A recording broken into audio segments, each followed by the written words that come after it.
Hello, friends. It's great to be here with you today, and we get to talk about a beautiful new moon that's coming up in Libra on October 21st, on this coming Tuesday. And we're going to be treated with the moon and the sun in a beautiful gate in the tribal circuit. And we're going to have a supercharged, one of the most highly intuitive gates in the human design system is being lit up by three different energies. And we've got an incredible dance between the divine masculine and the divine feminine going on. And all of this is going to be supercharged with a new alignment of the earth coming into a channel with where Pluto is. So we've got 5 different layers of this particular transit to unpack. And it's going to be one you're going to want to just pull out your journal and take a little time of looking at the different themes, seeing which ones resonate with you the most so that you can be diving into this and then creating your very best intentions for this next lunation and really for the rest of the year. So let's go ahead and dive in.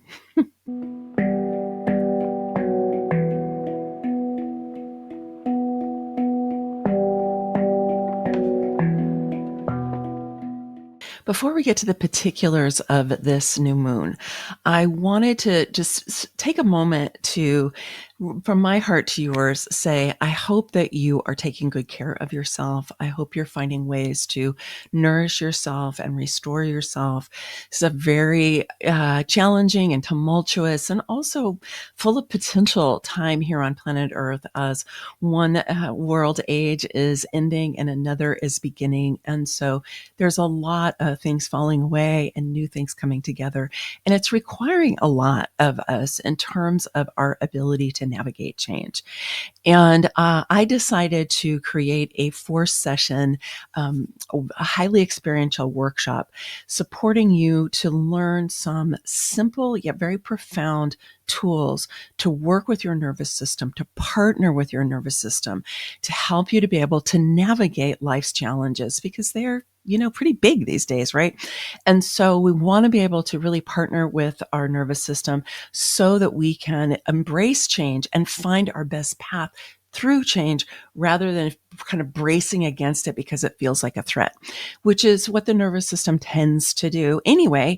And so we want to take extra good care of ourselves today. So if you're interested in that, it's going to be coming up next month. Registration isn't even open for it, but it will be, the registration will be open soon, and I do have a wait list. So you can go ahead and just look for the link down below and also at the end of the video for this neurosomatic intelligence, really nourishing experiential workshop that's going to be coming up soon. So no obligation with the wait list, but let me know, raise your hand if you're like, yeah, I want to find out more about that. And you'll be among the very first to know.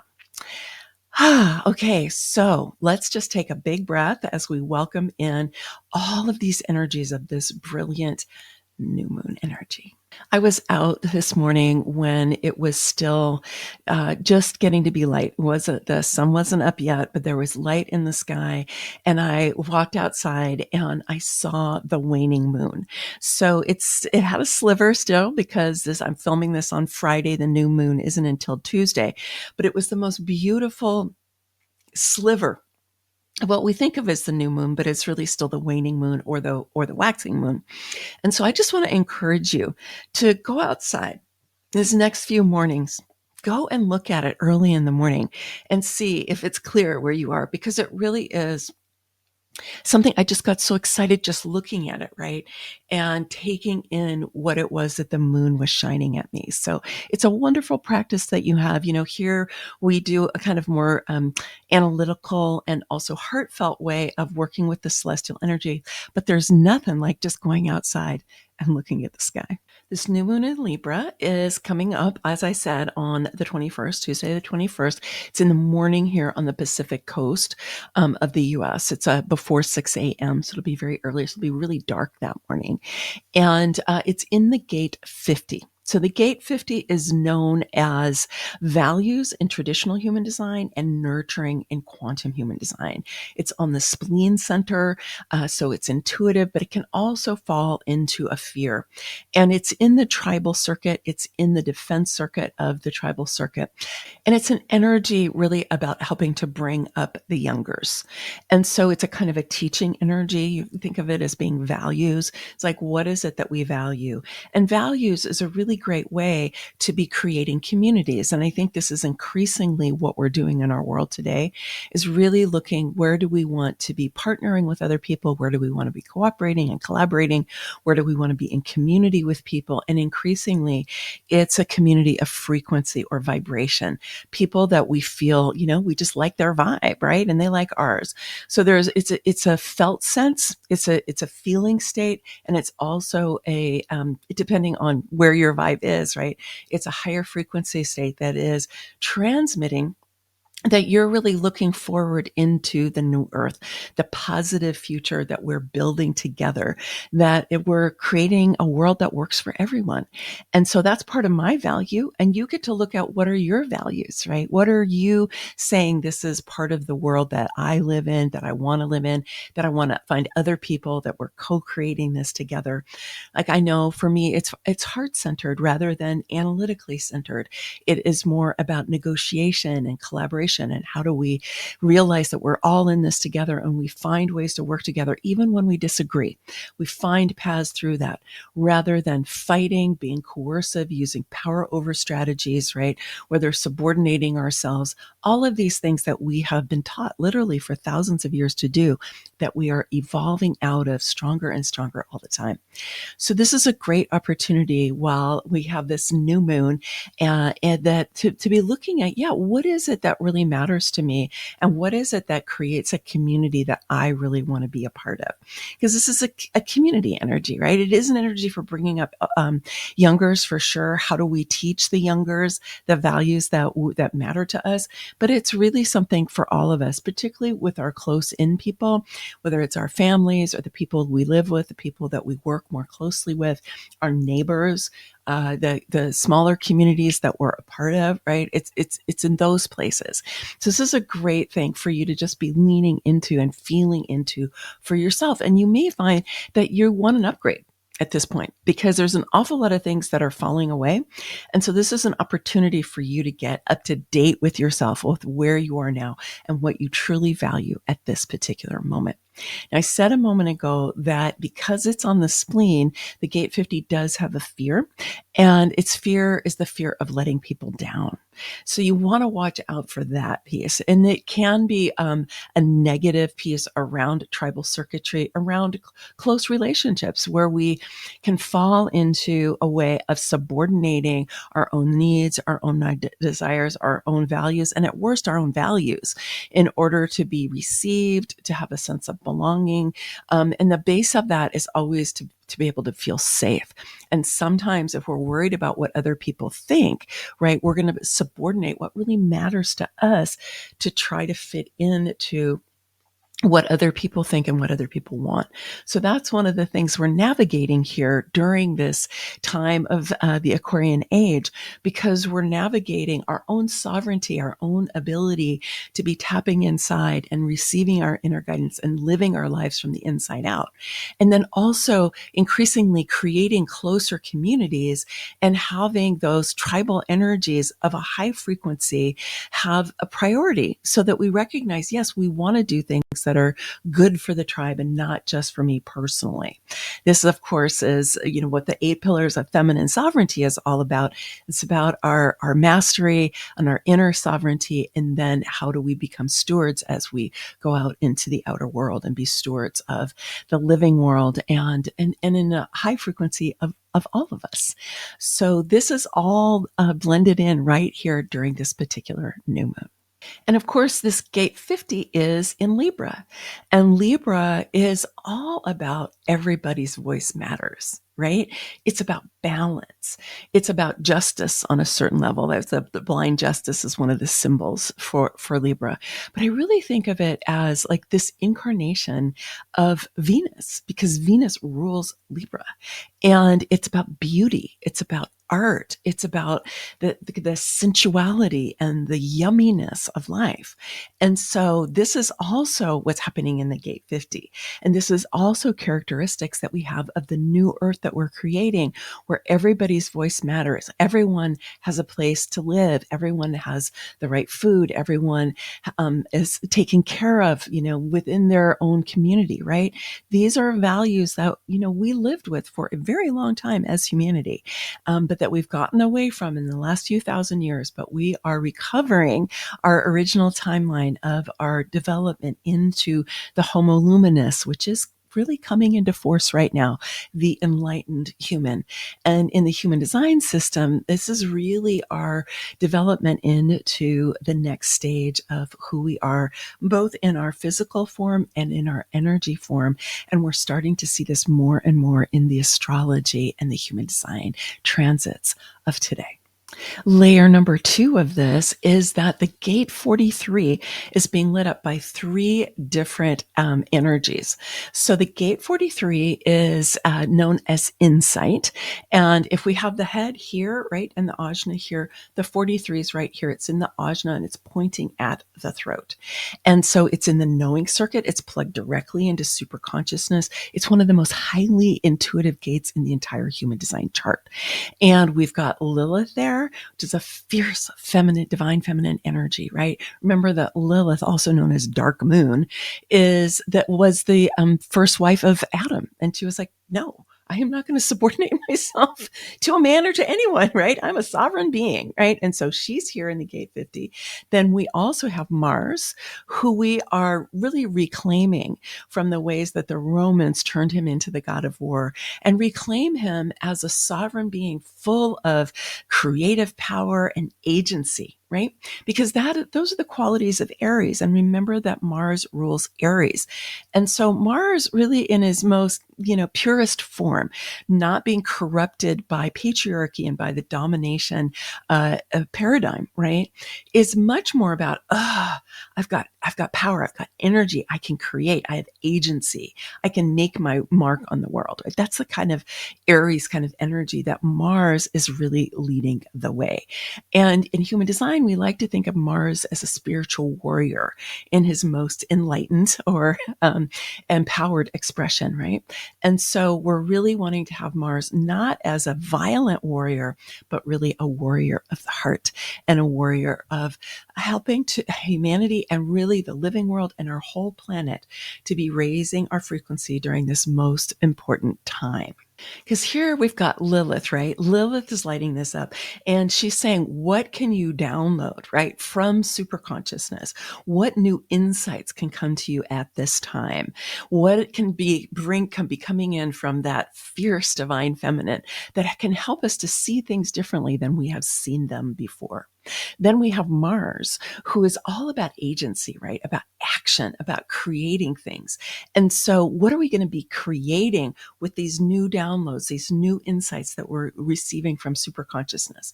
And then Mercury's coming in and says, what are you going to give voice to? Right? What are you going to speak about? What are you going to write about? What are you going to transmit out into the world? What's your art going to look like, right? These are all forms of expression and forms of communication.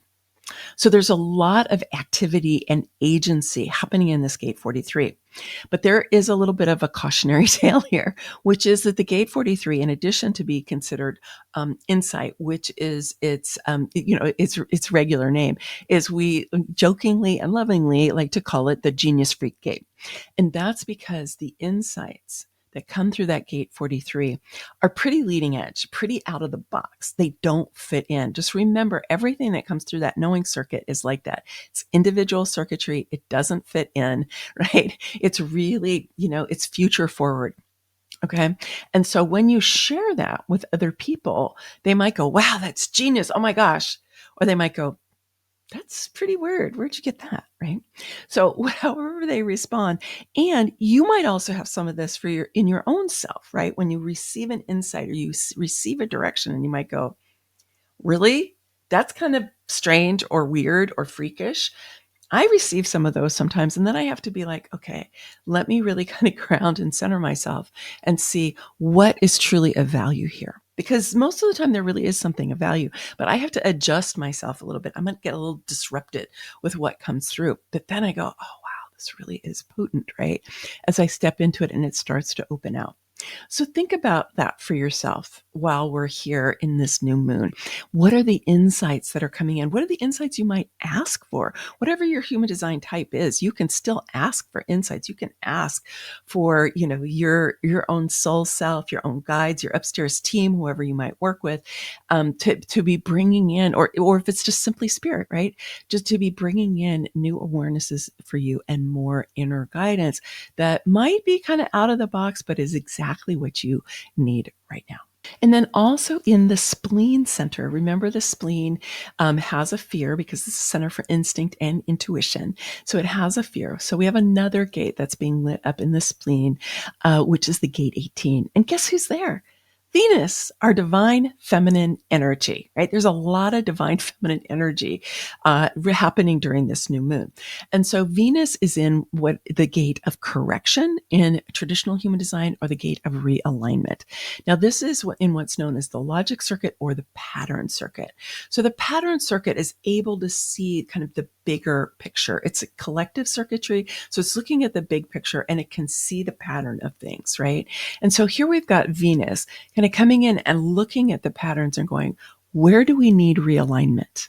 Where do we need realignment? Where have things gotten off track that we want to bring them back into alignment so that the pattern we want to live inside of, not the pattern maybe we at some point agreed or found ourselves living inside of, but the pattern that we really want to be inside of, right? So we've got this benevolent and illuminating and potent divine feminine energy coming into that gate 18. And you want to watch out for, because it does have a fear, because all of the spleen gates have a fear. The fear of the 18 is the fear of getting it wrong. Right? Because if you think about this, we want to get into alignment. You could be like, oh no, I might get it wrong. I might get it wrong. And I think that there's a fair amount of that circling around in the collective right now, this fear of getting it wrong. And yet we're in such a time where it's the call, and we'll talk more about that in another layer, to really be just fearlessly bringing forth new things, new possibilities, exploring, trying things out, right? And so if you find yourself falling into that fear of getting it wrong, which could be like, oh no, I might make a mistake, right? And that can lead you into not making choices, not taking advantage of, this Mars energy, which is saying, take action around your insights, right? You won't take advantage of it because you'll be like, oh no, what if I get it wrong? So just notice that. Try to just let it go and go, you know what? That is just a disempowered expression of the gate 18. And instead, I can step into Venus guiding me into, how do I create more alignment in my own life first? Always. This is always where we work first, right? So where are you in alignment or out of alignment with your relationship with the divine feminine? And how can you get yourself back into alignment, right? It's a great project for this lunation. So for our fourth layer, we've got something really potent. I'm actually quite excited about this. So if you've been following my transits for a while, you'll know that Pluto has been in the gate 60. So Pluto moved into the gate 41, starting an entirely new cycle of humanity, really, on January 30th of 2025. But he just retrograded back into the gate 60 about 6 weeks ago, and is going to be there until early next year in January. And so Pluto had spent a lot of time in the gate 60 with retrogrades, right? But about 3 or 4 years is how long he spends in a gate. So he'd been in the gate 60 for a long time, and now we're getting to revisit some of that place where we were earlier, right? That just as a last pass through, if you will. And so the gate 60 is known as conservation in quantum human design. The gate 60 is on the root center. It's in the knowing circuit. And it's a place where we're really taking the time to discern, what do we want to carry forward into the future of all of the different mutations, technically mutations, but insights, new developments, leading edge ideas, right? Potentials, epiphanies, possibilities, all of that, right? All that stuff courses through the knowing circuit. And what is it that we want from all of that? We're going to sort through, because we don't necessarily want to carry all of them forward. Some of them are like, no, not that. Some of them are like, no, not now. But some of them are going to be like, yes. So it's kind of like the 60. I've been feeling into it. It feels a little bit like a cauldron. Like there's a whole bunch of different things in there, possibilities, right? And then as we discern, we're going to move them forward into the future. The thing is, though, is that the Gate 60 has not had its mate lit up, and the Earth during this particular transit, during this lunation, starts the day before the new moon on the 20th, goes to the 25th. The Earth steps into the Gate 3, which is on the sacral center, and it creates a complete channel with Pluto in the Gate 6. And when I started kind of feeling into this, what really came for me was this sense of like there was this building of power in the Gate 60, right? There's been all of this that has gone on over these last few years, and especially during this particular time. And we're revisiting again and going, okay, what do we really want to take forward? And then boom, all of a sudden we get the Earth steps into the Gate 3, the gate of innovation. It's also called, in the I Ching, it's called difficulty at the beginning, which makes sense to me because innovation can definitely be difficult at the beginning. So it's not necessarily that it's going to be just easy and smooth sailing, but there's this way that it just opens up the 60 and this energy starts going back and forth between these two centers up and down that channel. And the 3, when you move forward with the energy and innovation, right? You're calling on all of those different possibilities and potentials that are in that Gate 60 and picking the ones that you want to say, okay, I want to go and innovate with this one. This is what I want to carry forward for myself. So this is a great thing for you to be thinking about really during this whole transit, like I said, from the 20th to the 25th, during this whole time, but especially bringing this into your journaling for what it is that you want as your intention for this new moon on the 21st.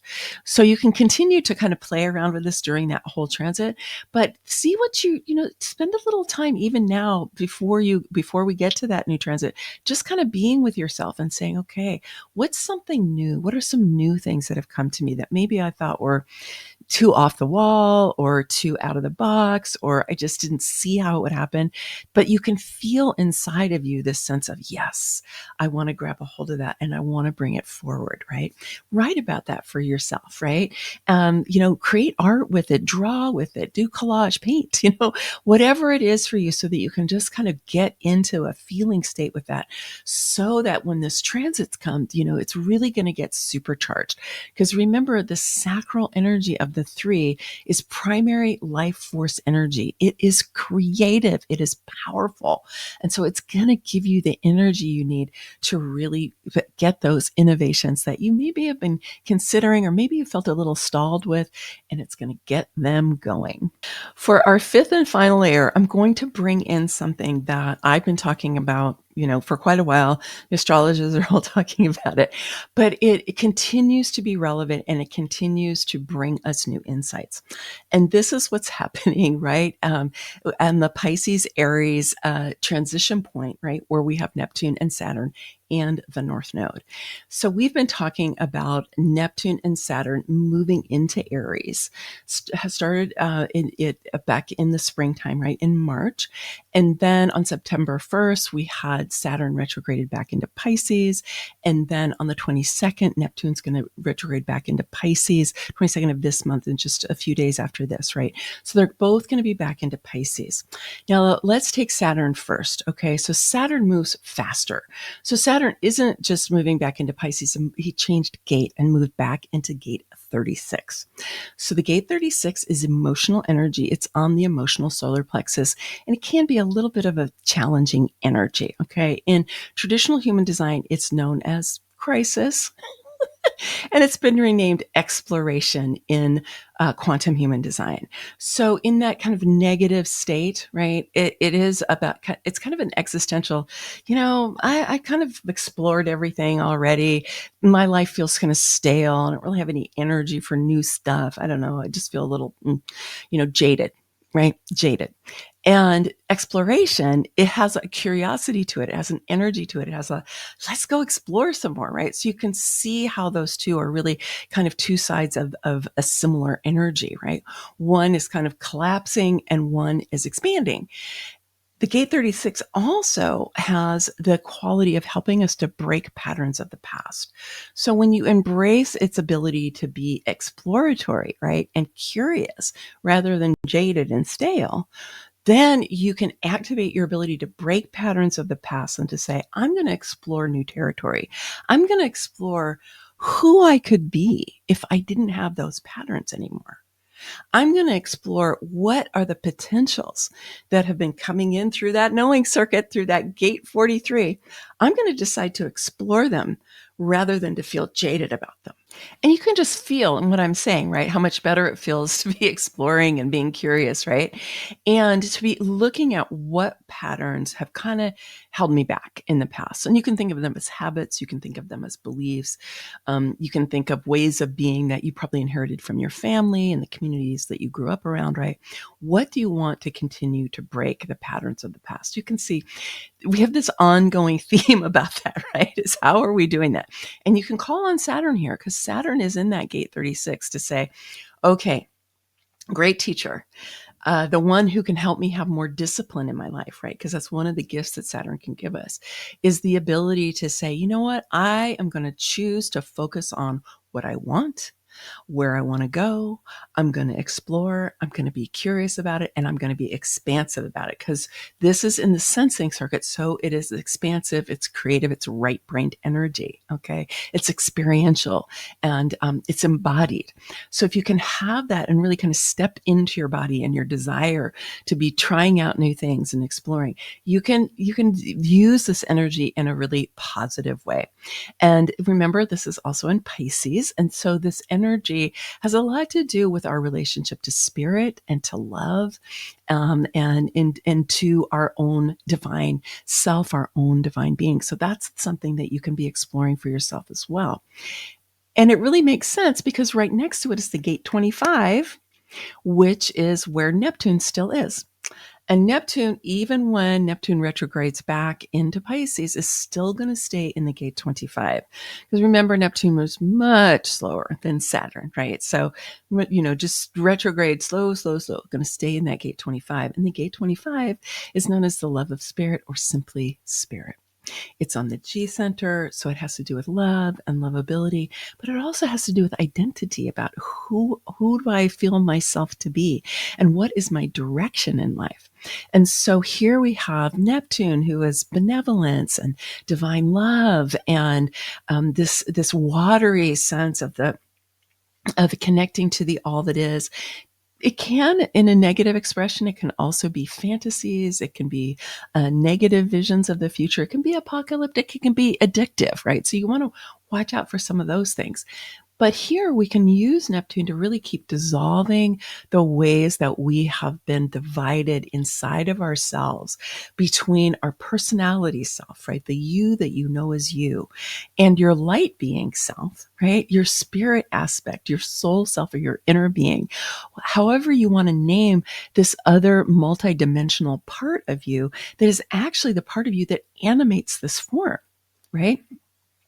We've been living under the mistaken belief that we are separate from our own divine self and that we're separate from everything else. This is a big part of our healing, as I'm sure you know, of helping to just really dissolve this sense of separation and connecting more and more deeply with our own inner being.